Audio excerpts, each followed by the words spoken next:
Hey everyone, this is Andrea with Solheim Enterprises, and this is my mini lecture series. Today I'm going to talk to you about something that I find really exciting, and it's Crotalidae, or rattlesnake envenomation.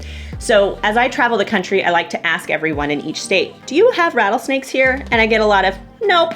And for the most part, you guys are wrong. So I made this little graphic to show you. And if your state is blue, then you have some type of Crotalidae in your state.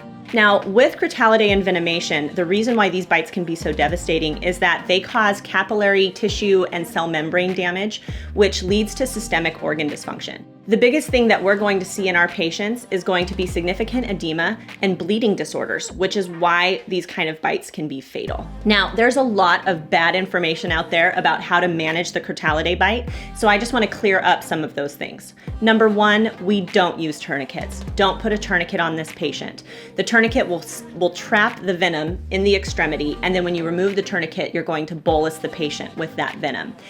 If the patient comes to you and a tourniquet is already in place, leave it on until you have your antivenom started. That's going to prevent the patient from having that bolus dose. Another big thing you have to do is get anything tight off as quickly as possible. I've seen this swelling progress from a finger to an elbow in as little as 15 minutes. So you really need to get everything off of the patient. Another big thing, don't advocate for people to get snake bite kits, okay? You shouldn't be sucking out the venom. That's not gonna be good. And now you're gonna have a reaction in your mouth from the venom that's toxic. So just ignore that thing.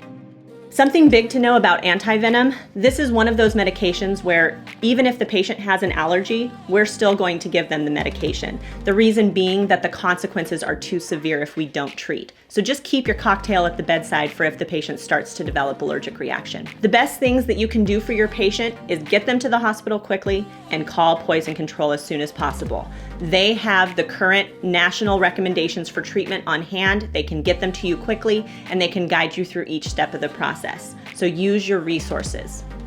Thanks for joining and stay tuned for more lectures.